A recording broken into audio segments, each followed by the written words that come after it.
صباح الخير يا نريمان. يا رب تكوني احسن النهارده. مش كفايه بقى يا نريمان؟ انت بقالك 6 شهور ساكته من ساعه ما جيتي برجليكي للمصحه النفسيه عندي. طيب مش نفسك تقولي حاجه؟ انا ملاحظ انك يا اما قاعده على الايباد او باصه للسما. معقوله ده حال نريمان هانم، اقوى سيدات الاعمال في مصر وفي دول تانية كمان؟ ولادك هيموتوا عليك يا نريمان. كمان مش خايفه على حلا واياد؟ واضح ان مفيش فايده. طيب لو عايزه حاجه خلي التمريض ينادي عليا، أنا رايح أشوف المرضى التانيين. رأفت، عاوزة دار نشر كويسة. أخيرا وحشني صوتك يا نريمان. الحمد لله على سلامتك. كنت متأكد إنك أقوى من ما نتخيل، وسكوتك ده أكيد كان استجمام، عزلة روحية، إعادة حسابات. عاوزة دار نشر يا رأفت. إيه؟ نويتي تكتبي خواطرك في رحلتك مع العزلة والصمت الرهيب؟ لا، عاوزة أعمل لي نداء أخير. يا نريمان، يا نريمان، هو مش راجع خلاص. ولازم أخرج كمان من هنا، كفاية كده. طيب اهدي، اهدي يا نريمان وبطلي جنان. اهدي يا بنت خالي عزيز، انت إنسانة مؤمنة. مش مهم، طول عمركم وانتوا بتقولوا عليا مجنونة، من 20 سنة وأكتر، من أيام ما كنت عايشة معاكم في اسكندرية. لسه فاكرة عمتي أصيلة هانم الشهاوي ونادية، نادية الله يرحمها. فاكر يا رأفت؟ فاكر يا نانو، كأنه كان امبارح، ولا كأن العمر جري وسرقنا. فاكر كل حاجة، وفاكره هو كمان، ولا عمره هيتنسي. عشان كده لازم الكتاب ده يطلع، لأنه النداء الأخير ليه.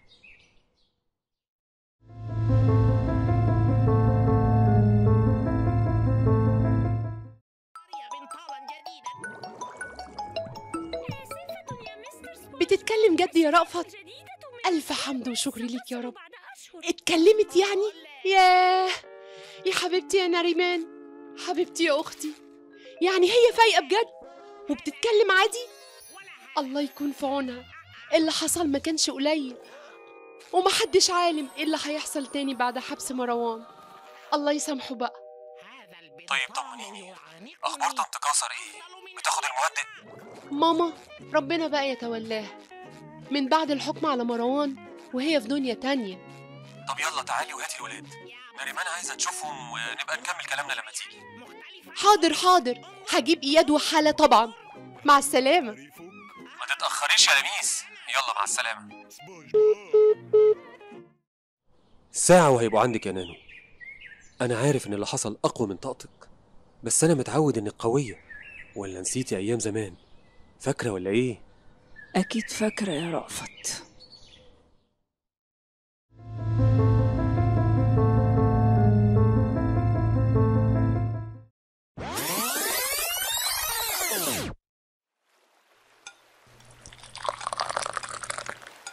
حط فنجان الشاي هنا مكانه يا عبدو، وقول للدادة تصحي نريمان هانم علشان تنزل تفطر.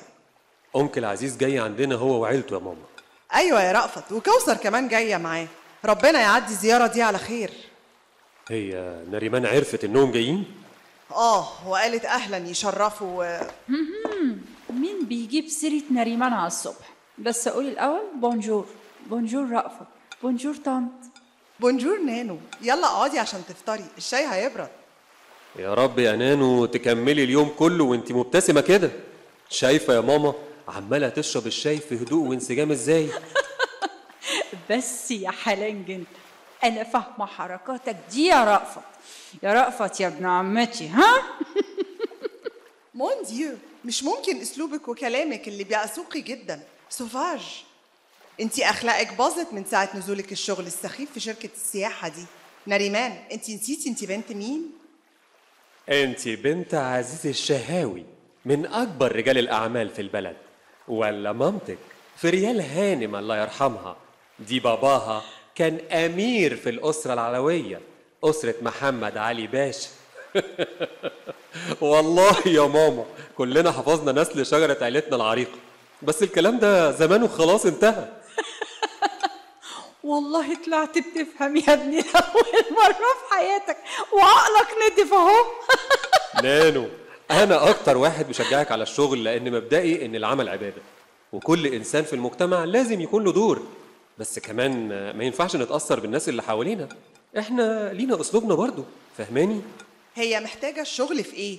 ابوها ملياردير وجدتها سايبه لها ثروة محترمة، ده غير المجوهرات، واللي في سنها اتجوزوا معاهم ولاد، يبقى العناد لازمته ايه يا نانو؟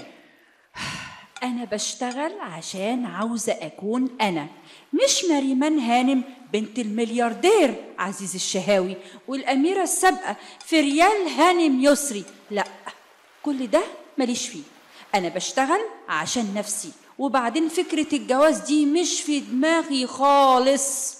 طب ما تقوليش الكلام ده قصاد باباكي لما يجي، عشان هو اتقدم له عريس طالب ايديكي وهو موافق، وبيقول لميس مخطوبة بقالها 3 سنين لرأفت، وعايز يطمن عليكي زي ما اطمن عليها. يا سلام، والعريس المنتظر الواو بتاعكو الهيرو خالد اللي معرفش شكله أساسا، بابا وافق عليه ازاي من غير ما ياخد رأيي؟ خالد إنسان رائع، والله أخلاقه وأدب، رجل أعمال من الطراز الأول، تربية خالي عزيز، وشايل الشغل كله من سفريات وصفقات بره البلد على طول، يعني ناجح وما فيهوش عيب. هترفضيه ليه بقى؟ لا لا لا لا، بقول لكم ايه دماغكم، انا كده هترفد من الشغل. للعلم انا طالعه مع فوق سياحي لشرم الشيخ، وهقعد هناك اسبوع. يعني سلموا لي على بابا واخواتي والشيء اللي اسمه كوثر ده. عن اذنكم، باي. شايف البنت وعمايلها يا رأفت؟ مش بالعنف يا ماما، نريمان عنيدة وليها شخصيتها، يبقى بالراحة عليها يا ماما، وإن شاء الله الأمور تمشي زي ما حضرتك عايزة، العقل بيقول كده.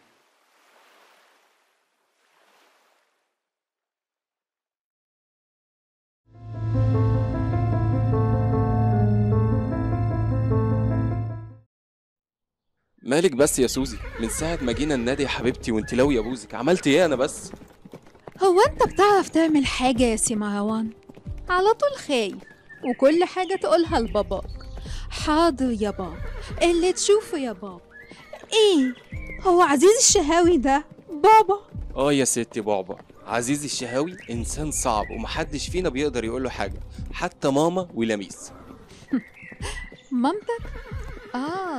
كوثر هانم السمعي اللي هي عمتي بالاسم بس، عمتي اللي وافقت هي كمان على كلام باباك، وقطعت أهلها كلهم وبعتهم عشان. بتقلبي في القديم اللي احنا بندفع تمنه ليه يا سوزان؟ ما انت عارفة خالي فاخر وعمي عدنان اتخانقوا خناقة كبيرة، والنتيجة انهم خلصوا على بعض علشان خاطر ايه؟ حتة رقاصة في كباريه. وبعدها ابوك يسكت، لا ما ينفعش، فايز السمري يحاول يقتل ابويا والمحاولة تفشل، وابويا ما يرضاش يشهد عليه، لكن بعدها ابويا يخلي امي تقاطع عيلتها عشان مش طايقهم. طبيعي ده يحصل بعد التاريخ الاسود بين العيلتين. يبقى ارتباطنا مستحيل، والأحسن إن كل واحد فينا يشوف مصلحته يا مروان. بتقولي ايه يا سوزي؟ معقولة؟ وحبنا؟ أنا زهقت بقى من النغمة دي. لما تقدر تقف قصاد باباك يا شاطر زي خالد ابن عمك اللي بتعمل له مليون حساب وتبقى زيه، وقتها هتلاقيني مستنية. عن إذن.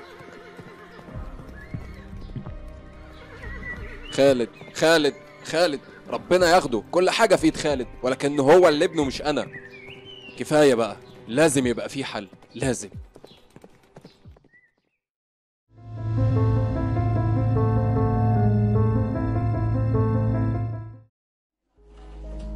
عيب يا خالد يا ابني، ده انت حتى بتعرف في الأصول، ده أنا ضيف في شركتكم.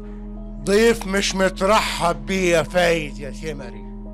ايه اللي جابك وخلانا نشوف طلعتك البهية النهارده؟ وحشتني يا اخي، قلت اجي ازورك. عايز ايه يا فايز بيه؟ اسمع يا عزيز يا شهاوي، لآخر مرة هحذرك، ابعد عن ملعب البيزنس بتاعي، العقارات والاستيراد والتصدير ده. حتى يا اخي في مثل بيقول: يا واخد قوتي يا ناوي على موتي. والله ما حدش قالك تدخل مجالنا، اللعب مفتوح زي السوق يا فايز. ايه لو قد اللعب ادخل الملعب ورقص عضلاتك وفرجنا. مش قده والعظمة كبرت يبقى تقعد على دكة الاحتياطي واتفرج على الجيل الجديد. لا ما يغركش يا ابني الشيبة دي، ده الدهن يا ابني في العتاقي، وما تستحلاش قوتك ولا روحك في السوق يا ابن عدنان. الله يرحم ابوك بقى يا ابني، انا دنيا كبيرة مليانة تروس وعمك عارف كده، السوق كله يشهد. ولا ايه يا نسيبي وجوز اختي؟ لما في خيرك اركبوا يا سمري، ووريني بقى، وريني كده هتقف ازاي قصاد عزيزي الشهاوي. وبره بره بره عشان عندنا شغل يا معلم. كده حاضر يا عزيز باشا، ومن غير سلام.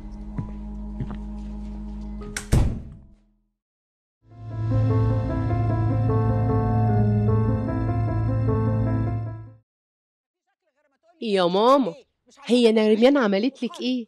ما هي في حالها هي من صغرها، وطنط أصيلة حكت لي كل حاجة. ايه هي عيناتك المحامي بتاعها يا ست لميس؟ انا اقول اللي انا عاوزاه. ايوه ما بحبهاش لله في لله. كفايه صوره امها في ريال اللي ابوكي حاططها بالطول في اوضه المكتب من حبه فيها لحد دلوقتي.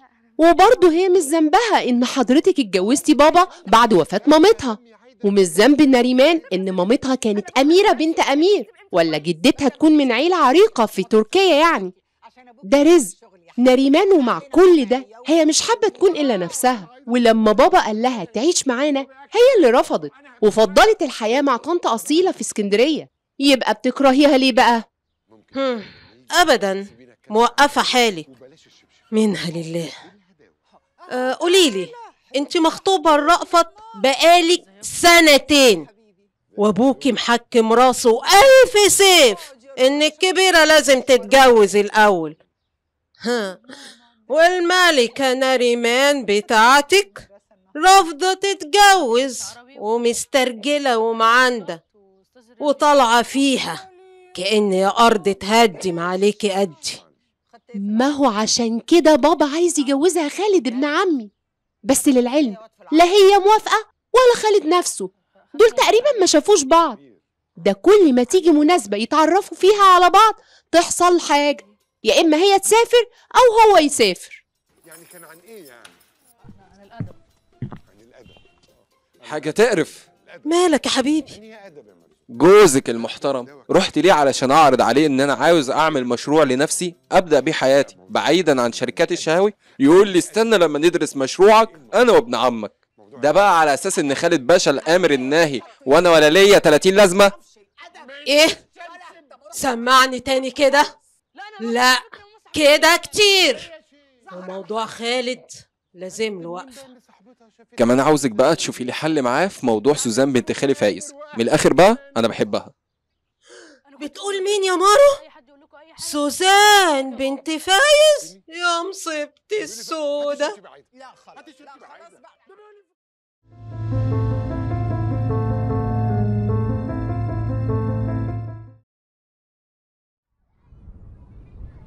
هاي بقالي اسبوعين هنا يا نانو، عامله ايه؟ وحشاني قوي. وانتي كمان وحشاني قوي قوي قوي. بس انتي مختفيه فين يا بنتي المده اللي فاتت دي؟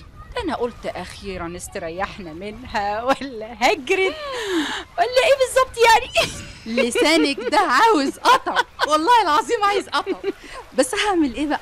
صاحبتي بقالك 4 سنين، وابويا وابوكي ما بيطيقوش بعض، مش بيحبوا بعض خالص، بس برضه مصاحباكي وبحبك وبموت فيكي كمان. بس بذمتك كده، انتي صحيح تربية اصول؟ على صحيح مامتك الله يرحمها كانت برنسس، وجدك كان برنس، وانتي كان زمانك دلوقتي يا ستي هانم وعايشة في القصر الملكي. او ربنا، تخيلي. لا لا مش مصدقه. ونانا شكرا الله يرحمها كانت من عائله كبيره في اسطنبول. يا نهار ابيض، معقوله؟ واخرتها تشتغلي مجرد تور جايد في شركه سياحه مش معروفه كمان؟ معقوله يا نانو؟ لا، وغير كده كمان مسترجله وعلى طول لابسه لي الجينز والاوفر سايز والكاب اللي على راسك ده. لا لا لا لا، وبتلعبي كمان كاراتيه وشيش. انت غريبه قوي، بجد غريبه. ناقص لك يا بنتي يطلع لك شنب. ايه ده؟ مش معقوله. الله يكون في عون احمد يا شيخه اللي انت مرتبطه بيه ده، هيتجوز مجنونه ومسترجله وناقص لها شنب. بذمتك عاجبه الجنان اللي انت فيه ده؟ طبعا، وبيموت فيا بسبب جمالي ده. صحيح انا حكيت ليكي احنا اتقابلنا ازاي؟ حكيتيلي لما عربيه الشغل بتاعته عطلت وكان واقف في الطريق محتاس يا عيني، وانتي جيتي بعربيتك واخدتيه من الطريق المنقذه الرهيبه وكلمتي له الميكانيكي كمان. يا سيدي يا سيدي.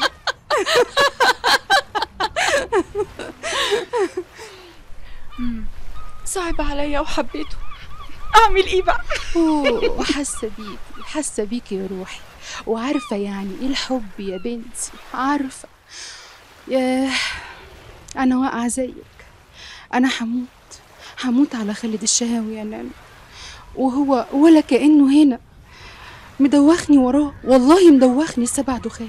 لما اسمع صوته بحس يا بنتي، ياه مش قادره اقولك اني في دنيا تانية، سافرت في عالم تاني. دنيا تانية؟ مين خالد الشهاوي ده يا بنتي؟ احكيلي. نعم يا نانو، احنا هنستهبل بقى؟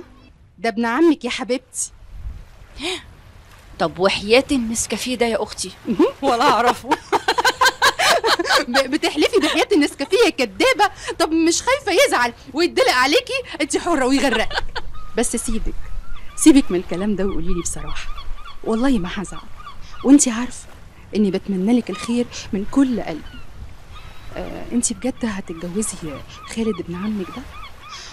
اصل بصراحه سوزان اختي عرفت من مروان، ما انت عارفه بقى صله القرابه السوداء اللي ما بيني وما بينهم.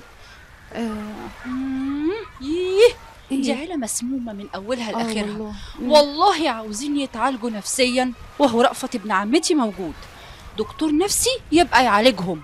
لا بجد يا نريمان، انت معجبه بخالد؟ قولي لي الحقيقه يا بنتي. ايه الهبل ده؟ لا طبعا، والله ما اعرفه ولا اتزفت شفته ولا قعدت معاه قعده واحده. انا جايز اكون شفت صوره ليه من سنين طويله في ألبوم العيله ومش مركزه كمان في ملامحه. انا ماليش علاقه قوي بعيله بابا وانتي عارفه. يخرب بيت عقلك. بس والله العظيم كنتي وحشاني قوي. انتي دمك شربات يا شيخ، شربات. بصي انا ماليش علاقه بخالد ده، ولا هيكون لي علاقه. لا جمدي قلبك كده ولحلحيه، خليه يجي يخطبك. يخطبني ايه يا بنتي؟ بقولك تقلان عليا، تقلان، مش معبرني خالص، مع اني عملت كل البدع. مفيش فايده، مفيش مكان بعرف انه فيه الا لما اروح وراه. ولما عرفت انه هنا في شرم جيت على طول جري. بس هو تقيل بسلامته. لا ربنا معاك يا صديقتي، ابقي سلمي لي على عقلك، عليه العوض ومنه العوض. ايه ده احمد؟ انا هنا في شرم، انت جيت؟ طيب مسافه السكه، مع السلامه، باي بقى. بقولك ايه، احمد جه بقالي 3 شهور ما شفتوش. حاسه سلام بقى دلوقتي. سلام، باي باي. اوعي يا بنتي تتكعبلي، بالراحه على نفسك شويه. يا حبيبتي ما انا خلاص اتشنكلت، واللي كان من سنه ونص. باي باي باي.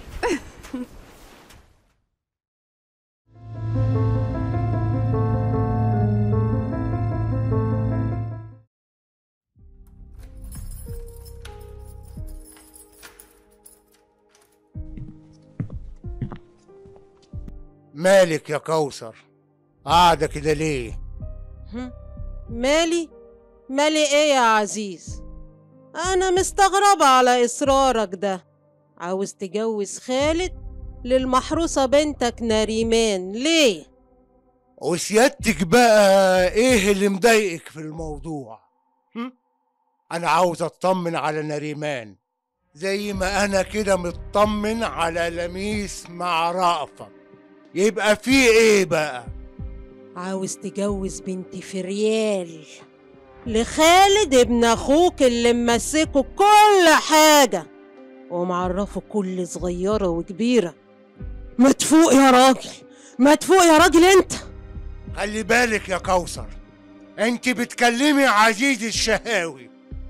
وعموما بقى خالد هو اللي هيقعد على الكرسي من بعدي وهيكون كبير العيلة. امبراطورية الشهاوي دي ما جاتش من فراغ يا هانم. لا تعبي وشقايا وشقى ابويا واجدادي عملناها بدمنا وعرقنا، وخالد هو الوحيد اللي هيقدر يكمل من بعدي. راجل وبيتحمل المسؤولية. أنا علمته وعرفته أسرار الشغل كلها. ولعلمك بقى خالد رجل أعمال شاب، أنا كمان بقيت أتعلم منه وبقيت أعرف منه كل الجديد في السوق والبيزنس كمان. خلاص يا سي عزيز، على مهلك شوية، ما غلطناش في البخاري يعني. على العموم انت حر، بس لعلمك خالد ملوش غرض في بنتك. وبعدين ده مش موضوعنا، انا بكلمك عن ابنك. بتكسر بخاطره دايما ليه دايما بعده عنك ومقرب خالد ليك؟ هو مين فيهم اللي من لحمك ودمك؟ الاتنين ولاد يا هانم. عارفة ده من امتى؟ من يوم موت عدنان اخويا الله يرحمه. من يوم ما قتل اخوك الفاجر وحرمني من اخويا الوحيد. بقى خالد حتة مني فعلا. طلع راجل اعتمد عليه من صغره، على عكس ابنك الحيلة اللي متربي على الدلع والطبطبة ومش فالح لا في دراسة ولا في شغل ولا في أي نيلة. اوعي تكوني فاكرة إني معرفتش علاقته بالسنيوريتا سوزان السمري. ها؟ لا أنا عارف كل حاجة، بس عامل مش واخد بالي. ولعلمك بقى نجوم السما أقرب لفايز من اللي بيفكر فيه ده طالق بناته الاتنين على المحروس ابنك وخالد. بس خالد أسد وبيعرف يتصرف يا هانم، وعشان كده ما لقيتش أحسن منه نريمان بنتي، لأنها عنيدة وخالد اللي هيعرف يعدل دماغها ويمشيها على جيل ما تلخبطوش. انت بقى عقال ابنك يا كوثر هانم، أحسن لكم كلكم، وتصبحي على خير يا هانم. خير؟ خير ايه بعد كل اللي رصيته وقلته ده؟ هيجي منين الخير؟ وانت من اهله.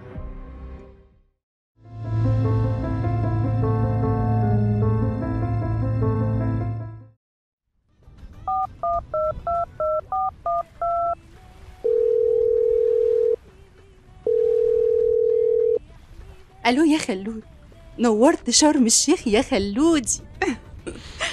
متشكر يا ماهي، انا ما كنتش اعرف ان انت هنا. شفت الصدفة، جيت اغير جو وعرفت انك هنا، قلت اتصل بيك على طول ونتقابل ونتغدى سوا. ايه رأيك؟ لا مش هينفع غدا، ممكن نتعشى ونسهر سوا. اوكي يعني عاوز تشوفني؟ عادي، اشوفك او ما اشوفكيش مش فارقه، وبعدين انت اللي طالبه مش انا. يعني ايه يعني ما وحشتكش؟ لا ما وحشتنيش، وبقولها لك صريحه يا مهتاب، احنا اصحاب مش اكتر، ولا هيكون بينا غير صداقه ومعرفه هاي باي وبس، فاهمه؟ موافقه مؤقتا لحد ما تحبني، وهتحبني يا خالد. محدش يقدر يقاوم مهتاب السمري. والله ضحكتيني، بس اوكي مهتاب يا سمري، اشوفك على هش. باي يا لزقه. طيب برضو بموت فيك. باي باي لزقه.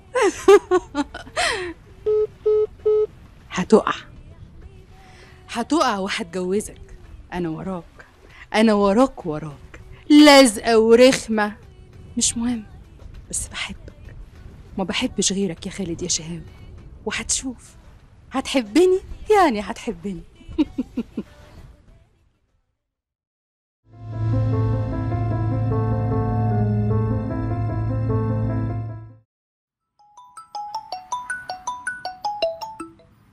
اهدى بس يا اخويا، والله هتعقل. هي بصراحة لما عرفت انك انت جاي قالت يا فكيك. يا عزيز يا عزيز، كل شيء بالخناق الا الجواز بالاتفاق. ده انت سيد العارفين. نريمان لسه صغيرة وطبعها صعب وعنيدة وقوية طلعالك. هي هتجيبه من بره، ما انت كنت كده وانت صغير، وما كانش في حد بيعرف يغير رأي في دماغك الا بابا الله يرحمه. روق يا عزيز، انا مستنياك انت وكوثر. كوثر مش جاية؟ هتيجي انت ولميس؟ وماله، المعمورة كلها هتنور يا حبيبي. ماشي، مع السلامة. واخرتها يا نريمان. شفت يا نادية، خالك زعل جدا لما عرف ان نريمان سافرت، وهي عارفة انه جاي، وكمان قال لي ان كوثر مش جاية، يعني ملهاش حجة. موقف بايخ قوي. العريس اللي جاي ومش هيلاقي العروسة، طب هيقابل مين بس؟ وكمان يا نادية بترفض اي عريس متقدم لها، سواء كان كويس ولا وحش. ليه تكونش مشغولة بحد؟ جايز وجايز لأ. نادية، نريمان سرها معاكي، انطقي لو تعرفي حاجة احسن لك. بصي يا ماما، نريمان مش هتتجوز إلا الإنسان اللي شبهها، ده كده من الآخر. نادية، وضحي كلامك، بدل ما هتعصب وانتي عارفاني هطلع عليك عصبية العرق التركي. نانو مرتبطة بواحد بقالها 1.5 سنة، إنسان بسيط، والده متوفي وبيراعي والدته و3 اخوات، مكافح وعاجبها وعايزة تتجوزه. ايه يا وكستي السودا ياما، احيه. هروح اجيب لك كيس التلج يا اصيلة هانم.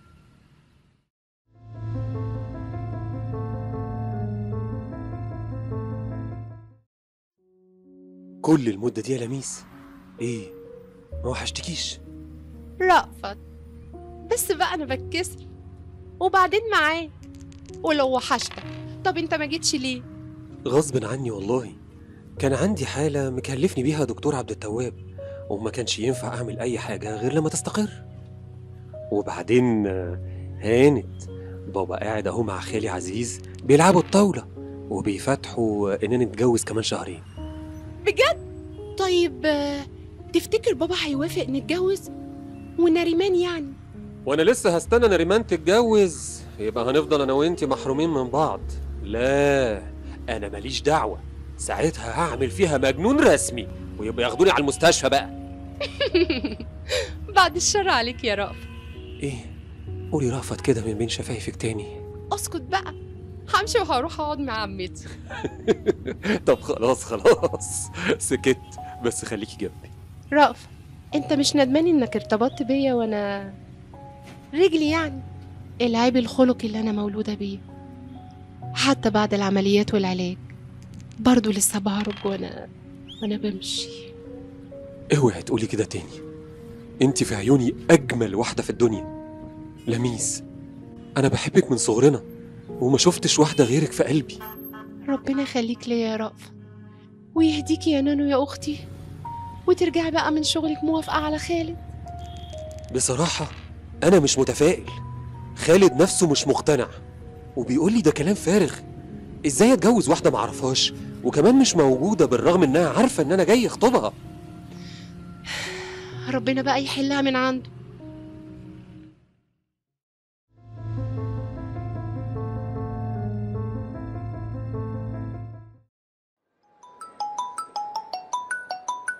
أهلا يا ماهي، الحمد لله بخير. روحت امبارح بالليل، بابا لقيته موجود، بس الصراحة نمت لأني كنت تعبانة أوي. ايه ده مال صوتك يا روحي، مش عاجبني خالص. انتي صحيح عملتي ايه مع احمد؟ الحكاية اتكعبلت يا ماهي، طب خالص. اتكعبلت؟ ازاي؟ احكيلي، يعني ايه اتكعبلت؟ مش هعرف احكي لك حاجة دلوقتي، سيبك مني. عملتي ايه مع خالد ده؟ سهرتي معاه؟ ياه، طبعا كانت حتة سهرة يا بنتي، روعة، واتعشينا ورقصنا وكده بقى. وايه؟ خلي بالك من نفسك يا ماهي. ما تخافيش يا بنتي ما اقصدش حاجه. ضحكنا ورقصنا وقال لي كده كلمتين حلوين يجننوا ووصلني بالعربيه ومشي.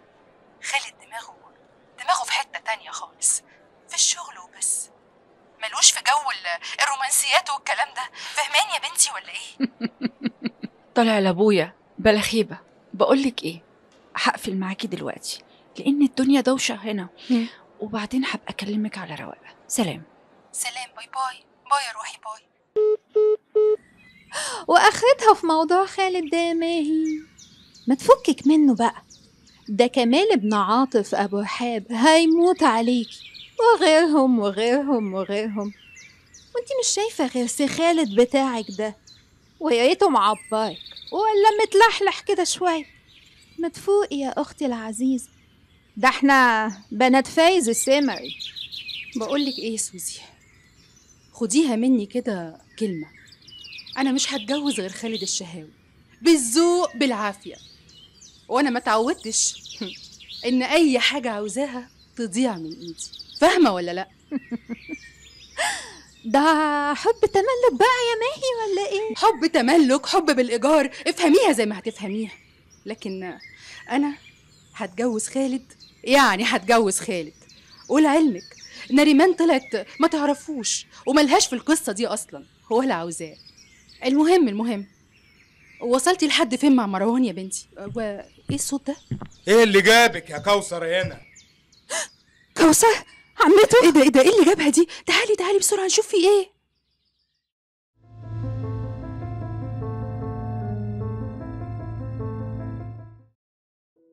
اهدي بقى يا نانو، عيونك احمرت من كتر الدموع، كده هياخدوا بالهم، وخاله عزيز مركز معاكي، شكله ناوي على حاجة.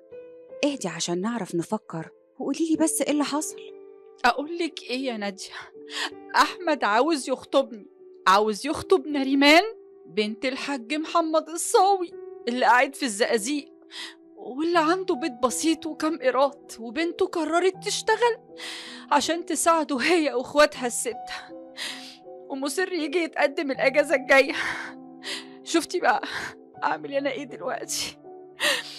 لو تفتكري لما حكيتيلي الحكاية يا نريمان، قلتلك الكذب ملوش رجلين، اللي بيبتدي بكذبة ما بيكملش، وانتي ساعتها قلتيلي دي تجربة وهتروح لحالها، وهي ما راحتش، واديكي حبيتي احمد بجد. بس ليه ما قلتلوش انك بنت عزيز الشهاوي؟ عشان انا بنت عزيز الشهاوي من صغري. لما اي حد كان يعرف ان عزيز الشهاوي ابويا، الاقي معاملة تانية كلها نفاق ومصالح. حتى لما دخلت الكلية كانت الحياة كده.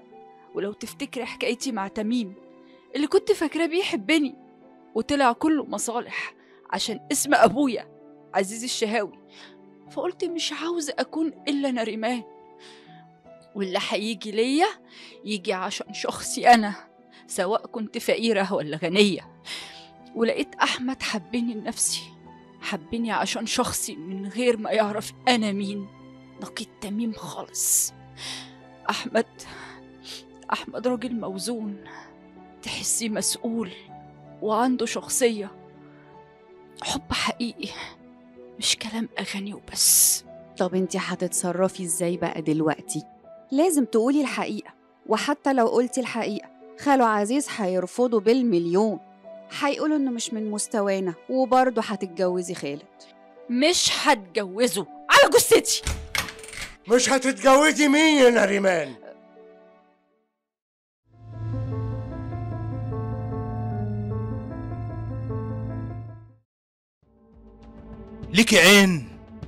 ليكي عين تتكلمي يا واكلة ناسك يا عرة الستات. ده الدم اللي بيجري في عروقك بقى مية.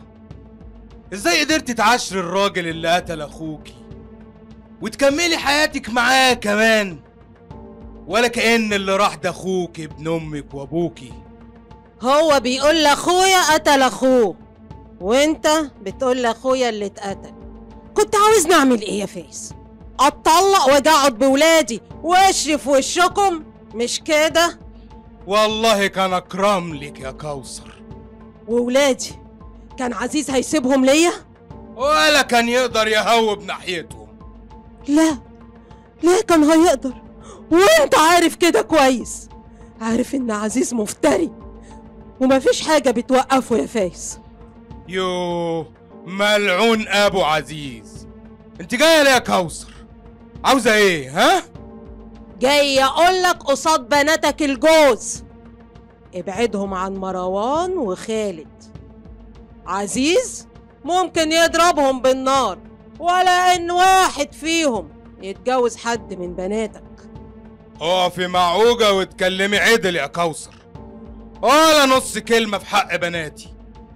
اصغر ضفر في صابع رجليهم برقبة 100 من عينة المحروس ابنك النونة، والتاني خالد المفرعن. والله يا عمته مروان ابنك وطى على رجلي وبسها عشان ما بعيدش عنه، وانا اللي مش عايزه. طب جربي كده تخليه يبعد عني، وانا عارفه انه مش هيقدر.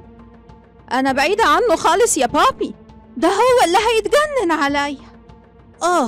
وانتي يا ماهي يا ننا عين عمتك، خالد بيجري وراكي برضو ولا انتي اللي لازقاله في كل حته؟ خالد بيحبني يا عمته، وبعدين خالد مش زي مروان، وانتي عارفه ده كويس قوي. خالد كل قراراته من دماغه، وهيجي قريب قوي ويطلبني من ابويا فايز السمري، وهنعزمك على الفرح يا عمته، وبكره تشوفي. خلي بالك من النار اللي بتلعب بيها يا فايز، لانها هتحرق الكل. انا كده خلصت ذمتي قدام ربنا. عن اذنك. سوزي بصي بابا بيبرق كده ليه؟ تعالي نخش بسرعه الاوضه. انا عايز اعرف ايه اللي بيحصل منك ليها. تعالي لي بقى. شاي يا بابا دراعي اتلوى بابا. ده انا هكسرهولي.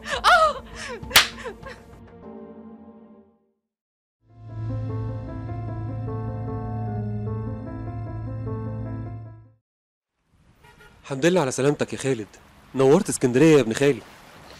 منوره باهلها يا دكتور. اخبارك ايه واخبار عمتي اصيله وجوز عمتي والمفعوصه ناديه؟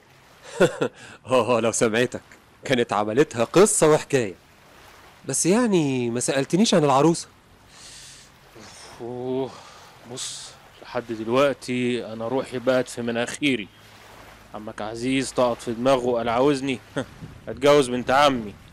اقول له يا عمي يهديك يرضيك انا ما اعرفهاش، يقول لي هتعرفها. اقول له ما بحبهاش، يقول لي العشره هتخليك تحبها. اقول له جايز هي ما تحبنيش، يقول لي هتلاقي زيك فين.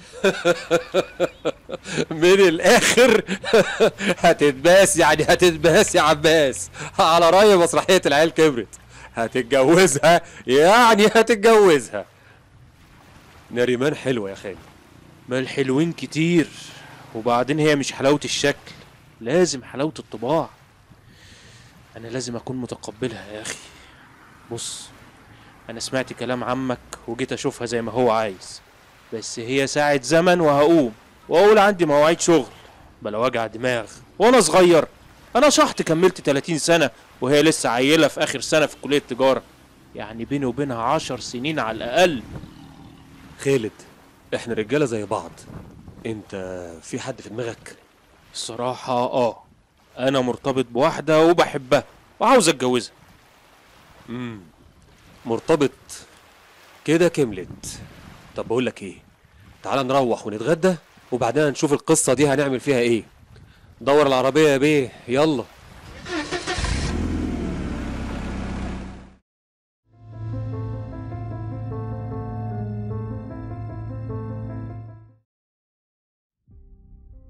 نانو، روحي على اوضتك لو سمحتي. وانت يا انكل عزيز اهدى، مش كده. ماما، ممكن لو سمحتي تسيبيني مع انكل عزيز؟ حاضر يا رأفت، بس عشان خاطري يا عزيز روق. الموضوع كده متأزم، هتجوز 2 لبعض ازاي وهم مش عاوزين؟ خالد زمانه جاي وشكله برضه متضايق. يتفلقوا هما الاتنين، اللي انا عاوزه هو اللي هيتم. دي المصلحة، مصلحة العيلة فوق أي اعتبار أو أي مصالح شخصية يا أصيلة هانم. أنت فاكرة الكلام ده كويس ولا لأ؟ يبقى بالهداوة مش بالعافية. كل شيء بالخناق إلا الجواز بالاتفاق يا أنكل. هي خلت فيا عقل تقول لي قال ايه عاوزه تتجوز من واحد بيشتغل سواق ولا مش عارف ايه، وكمان بيصرف على امه واخواته. ده جنان، جنان رسمي. دي بنت عزيز الشهاوي وفريال هانم يسري. دي مصيبه. امها الله يرحمها لو كانت عايشه كان زمانها طبت ساكته وماتت. ايه مالهم؟ هما الاتنين عايزين يشلوني ولا ايه؟ ولا البرنس خالد اللي خاب امل فيه هو كمان هيموت على بنت السمري زي ما عمل الخيبان مروان هو كمان. قالوا عاوزين يتجوزوهم. قال لا لا يا دكتور، قسما بعزة وجلال الله على جثتي لو التهريج ده يحصل. الجوازة دي هتبقى فاشلة يا أنكل. لو أجبرناهم عليها هيتطلقوا في النهاية وحضرتك هتبقى السبب. يبقى الحل إنك تشوف الموضوع من زاوية تانية عشان الأمور تمشي زي ما حضرتك عايز. خالد زمانه جاي، نقعد وعلى الغدا نعرفهم على بعض عادي في جو أسري طبيعي. مش هم ولاد عم في الآخر؟ ونادية تاخدهم ويتمشوا على البحر شوية مع بعض ونشوف كده بعدها إيه رأيهم. وحضرتك لو سمحت تروح تعمل أي مشوار بعد الغدا عشان الدنيا ما تتوترش. حاضر يا دكتور، همشي ورا كلام العقل لما نشوف آخرتها معاهم إيه.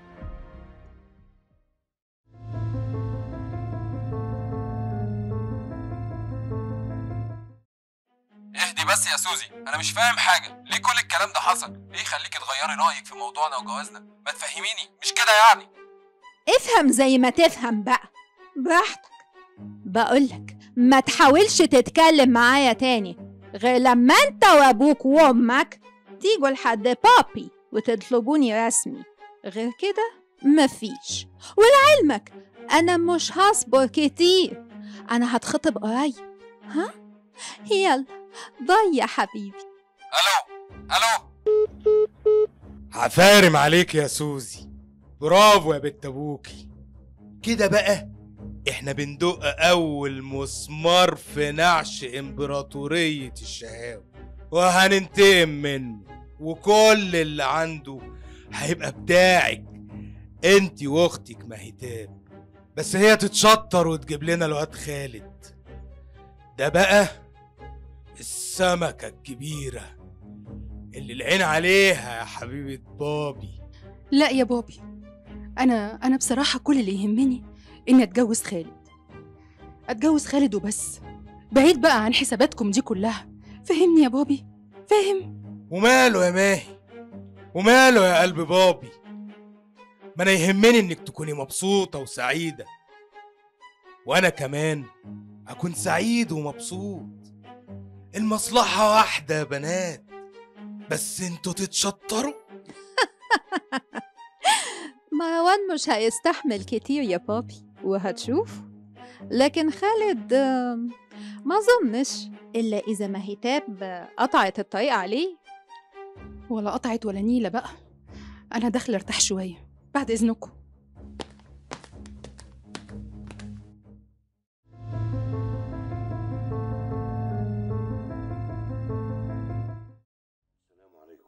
طلعوا يعرفوا بعض وضحكين على بعض وما بقوش طايقين بعض. هو ايه الجنان ده؟ رأفت انت فاهم حاجة؟ يا أمي العزيزة يا أصيلة هانم، للمرة العشرة بقول لحضرتك أيوة ده اللي حصل. أنا مش قادرة أصدق. حاضر للمرة ال11 علشان خاطر حضرتك تقتنعي باللي حصل. الاتنين اتعرفوا على بعض والاتنين مثلوا على بعض وما قالوش على حقيقتهم لبعض، وعاشوا قصة حب بين اتنين من صنع خيالهم. والنهاردة لما جم وقعدوا وشافها وشافته على الغدا، الاتنين اتحولوا لتماثيل والباقي نادية قالته لينا. يعني النهاية ايه؟ هيتجوزوا؟ قصد حضرتك الأول هل هيعرفوا يتقبلوا بعض بعد الكذب اللي كان بينهم ده في الأول؟ وده الأهم قبل ما نقول هيتجوزوا ولا لأ. يعني لو كنا حاطين احتمالية 1% إن الجوازة دي تنجح، دلوقتي بعد الاتنين ما ضحكوا على بعض، تفتكري هل في أمل؟ طب العمل ايه؟ العمل عمل ربنا بقى، ثم تقبلهم لبعض بعد الموقف ده. ونصيحة مني، ما تحاوليش حضرتك تتدخلي في الموضوع ده خالص. ماما أرجوكي سيبي الأمور ليهم منهم لبعض. انا منرفزني الموضوع ده جدا، دي مش اصول ابدا، ومنرفزني برودك ده كمان. اتحرك بقى وانسى انك دكتور نفساني. ما أقدرش يا أصيلة هانم، وأنا عشان خاطر حضرتك تهدي أنا هستأذن. الصبر يا رب، لما نشوف اخرة عمايلكم يا بتوع اليومين دول.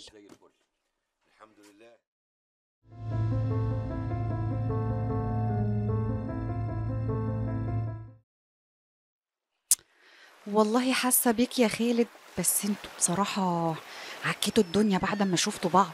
يعني ينفع تقول لها قدامنا كلنا يا كدابه يا نصابه، انت يا ابوكي صاحبتين في الشرقيه وعندك اخوات وامك مريضه، وكمان هي تعكها زياده وتقولك انت احمد اللي امك واخواتك بتجري عليهم جريت عليك عربيه يا بعيد، يصح كده؟ وخاله عزيز كان بيبص لكم ومتنح مش فاهم حاجة. عارفة شر البلية ما يضحك والله. الصدمة كانت أقوى مني ومنها. تخيلي إن إحنا نعرف بعض بقالنا سنة ونص، وطول الفترة دي بنمثل على بعض. تنفعوا نجوم سينما والله، القصة بتاعتكم عجباني وعشان كده أنا بحاول أساعدك. مش عاوزة تشوفني وانا قاعد في اسكندريه معطل اشغالي وحالي عشان اتكلم معاك. حاولي تتوسطي يا ناديه. حظك نار، بص اهي نجي اهي وبتتمشى على البحر، يلا بقى ما تتنحش، روح وراها وقول لها كلمتين حلوين بسرعه. ربنا يسهل. ماشي. ربنا يهديك يا نانو، تعالي بقى يا رب يا خالد تعرف تلين دماغها. اخلع انا بقى عشان لو اتخنقت ما بقاش في الصوره.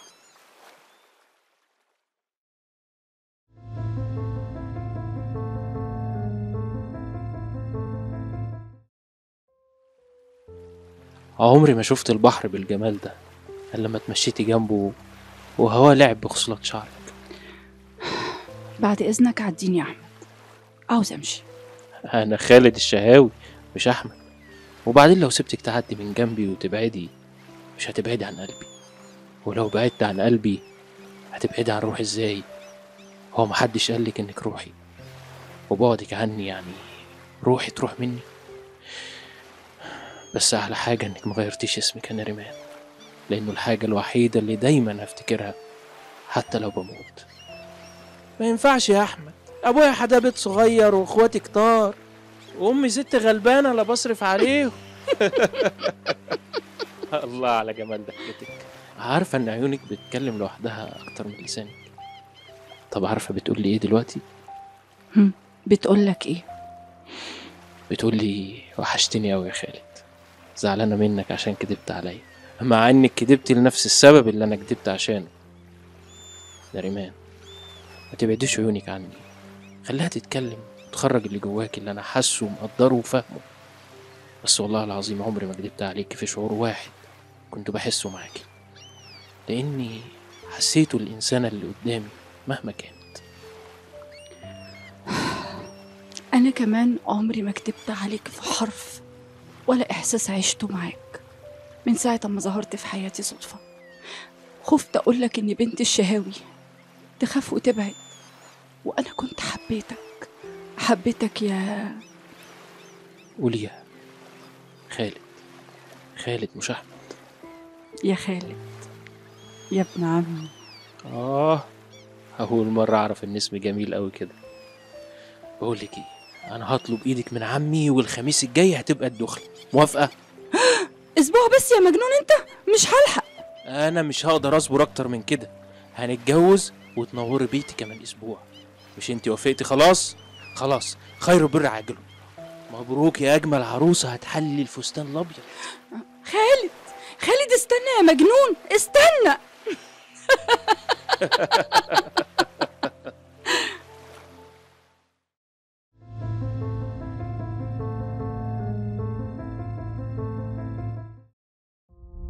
واخرتها بقى يا ماهي، واخرة الحالة اللي انت فيها دي. بقالك 1.5 سنة وانت قافلة على حياتك من بعد ما عرفتي بجوازة خالد واللي ما تتسمى نعيمان. لا، دول كمان خلفوا وجابوا ولد وسموه إياك. عمره يجي كده 1.5 سنة. انتي وبعدين معاكي بقى. مش قادرة على فكرة، مش قادرة أقول ربنا يسعده. مش قادرة بجد. ربنا ما يفرحه أبدا ولا يفرحها. كانت بتخدعني وضحكت عليا وعاملة نفسها صاحبتي وهي يا سلام يا سلام مرتبة كل حاجة معاه. طب ليه ده أنا سألتها عنه وقالت لي ما تعرفوش. والندل التاني اللي راح اتجوزها، ايه ده؟ ولا كأنه كده كان يعرفني. ده أنا حبيته قوي واتعلقت بيه ورضيت بكل حاجة. رضيت بهجره وبصده. ليه يعمل فيا كده؟ ليه هما الاتنين يعملوا فيا كده؟ وقلت بكرة هيحس، يمكن يحس بيا. وادي اخرتها، ولا حس ولا نيلة، وعايشين سعداء مع بعض وخلفوا كمان. الكدابة الغشاشة دي حقيرة فعلا. بس أنا مش هسيبهم والله العظيم ما هسيبهم. وهتشوفوا كلكم. مش هسيبهم أبدا، مش هسيبهم. اهدي ماهي، اهدي يا ماهي، اهدي لو سمحتي. أنا كمان نفسي أشفي غليلي من عزيز الشهاوي. رفض جوازي من مروان، ومروان دلوقتي سايب البيت وقاعد في الشقة لوحده وحرمه من فلوسه، وكوثر عمتك هي اللي بتبعت له الفلوس من وراه. بس أنا بقى مش هسكت وهتجوز مروان غصب عن بوز عزيز الشهاوي. مش عايزاه، لا ولا بحبه أصلا، عشان خاطر أذله وابقى خدت اللي أنا عايزاه. أنا بنت فايز السمعي، وانتي كمان فوقي بقى. ما تنسيش إنك مهتاب فايز السمعي. أوعدك إني هفوق، وعهد عليا يا نريمان يا شهاوي إن حياتك هتبقى جحيم، وهتشوفي نار جهنم على الأرض. وخالد أنا هاخده، ده وعد يا نريمان، واعتبريها حرب. أنا خسرت جولة بس ما خسرتش الحرب. وهتشوفي يا نريمان انتي وخالد.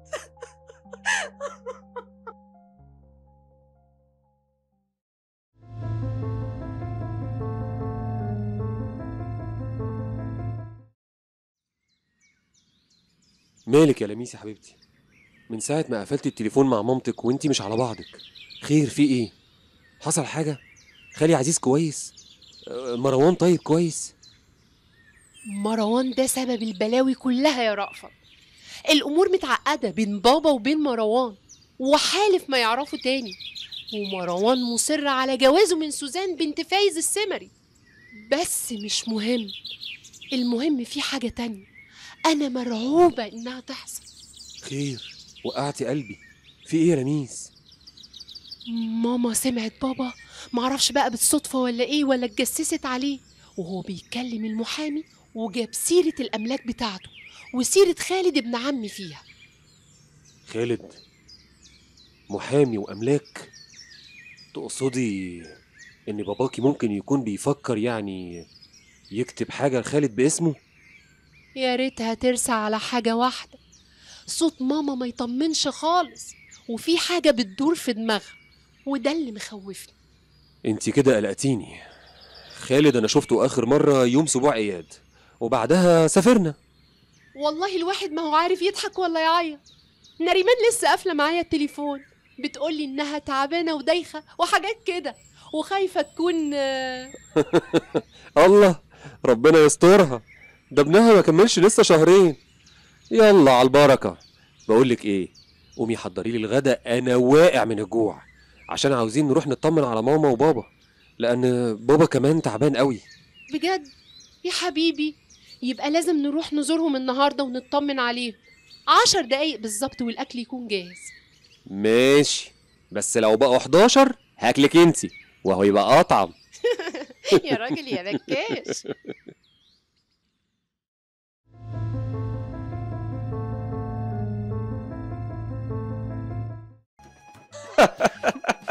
طب بتشد في شعرك ليه؟ ما هو اياد بيقوم بالواجب. بص، بطل هزارك ده بدل هتجنن عليك، سيبني باللي انا فيه. والله حرام. طب ازاي يعني؟ انا عامله عذابي ازاي بس؟ طب اهدي وبطلي جنانك ده. وبعدين مش انت اللي مصره ما نجيبش ناني، ده غير ان اللي حصل ده اراده ربنا، هنعترض؟ وبعدين انا مبسوط ومبسوط قوي كمان.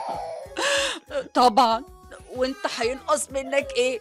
ما انت مش عايز تساعدني، وانا مش هسيب ابني في ايد واحده غريبه، وفي الاخر انا اللي قاعده بصوت طول الليل. نفسي انام، والله نفسي انام. ابنك مش بيفصل عياط، اقوم الاقي نفسي شبكه في بيبي تاني. لا بص، انا هقول لك على حاجه، انت تطلقني ده كده حلو، كفايه عليك كده قوي. انت تطلقني وهسلمك ابنك واللي جاي كمان، وانا هطفش ومش هتعرفوا لي طريق جره. لو النبي يا خالد احنا ما اتفقناش على كده. لا حرام والله. مش قادر امسك نفسي، هموت من الضحك. وصلنا للطلاق وهتسيبي لي العيال وفيلم اني راحله ده. ده رزق من ربنا، غيرنا مش طايله. واديكي شايفه رأفت ولميس، ربنا يرزقهم بالذريه الصالحه. نبقى نحمد ربنا، ويا رب تقومي بألف سلامه وصحه. والله انا مبسوط طالما جبتهم منك انتي. غلبتني يا ابو اياد، ولا قول يا حبيبي. حبيبي وابو نريمان واياد واللي جاي، انتي بنتي قبلهم، وحبيبتي وام ولادي، وكمان بنت عمي. صحيح بقولك انا خارج، عندي عشاء عمل، عاوز لما ارجع الاقيكي منوره كده انتي والاستاذ اياد. ها حبيب قلبي من جوه، خلي بالك من امك الوليه المجنونه دي. غلس رخم يا خالد.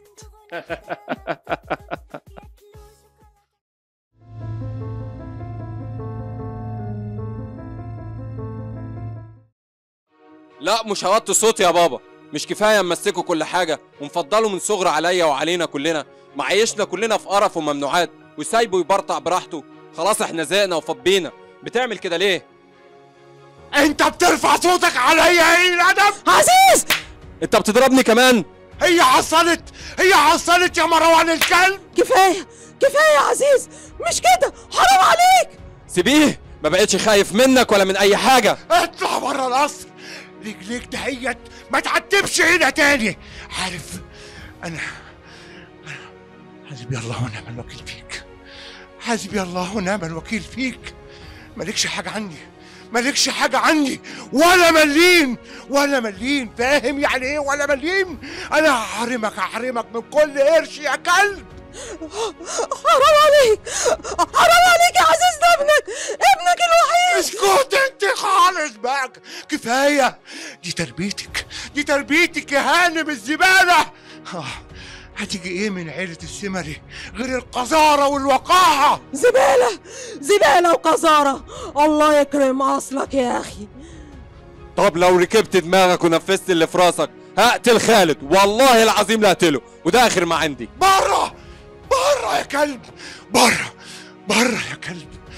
عاق، انت يا ابن عاق، الله يلعنك. حسبي الله ونعم الوكيل فيك، الله يلعنك في كل كتاب يا اخي. يلعننا كلنا مش موافقين يا عزيز.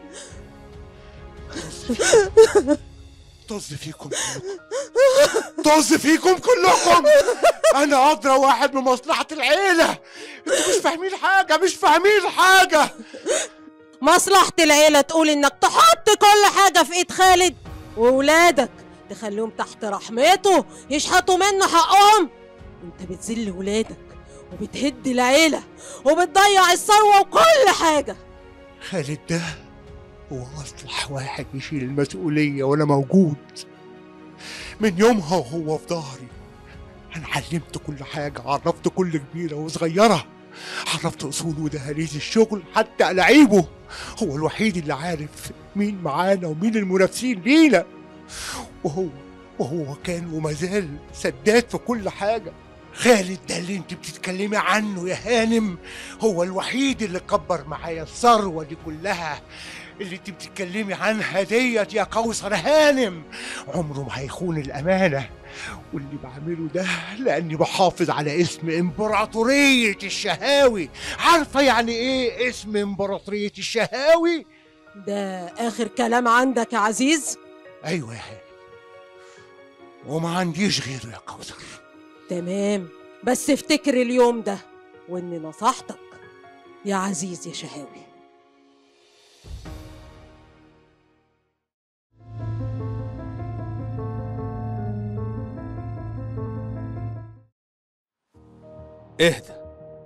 اهدى يا مروان يا ابني، حتى عشان نعرف نفكر. ما تقولي حاجة يا سوزان يا بنتي. أقول إيه بس يا بابي؟ مروان عنده حقه وشايفه بيضيع قدام عينيه يا بابي. معقولة؟ هقتله يا خالو، والله العظيم لا هقتله، ومش هياخد مليم واحد من فلوسنا، وعلى جثتي لو طال من حقي حاجة. كوثر كلمتني وقالت لي انك جاي، واول ما سمعت صوتها بتعيط بصراحة ما اتحملتش. في الاول وفي الاخر دي اختي، لحمي ودمي، وانت يا واد ابنها، يعني ابني، ومصلحتك تهمني يا حبيبي. خالو امنع الكارثة دي أرجوك. لو بابا كتب لخالد كل حاجة يبقى كده العيلة انتهت. خالد هيخلي كل حاجة في ايده هو وبعضه لولاده. ما هي تاب، انت ساكتة ليه؟ شكلك بتفكري في حاجة. مش خالد ده برضه اللي جرحك هو ونريمان؟ ايوه هو يا مروان، بس انا هاخد حقي بطريقتي بعيد عنكم وعن خططكم، فهمني؟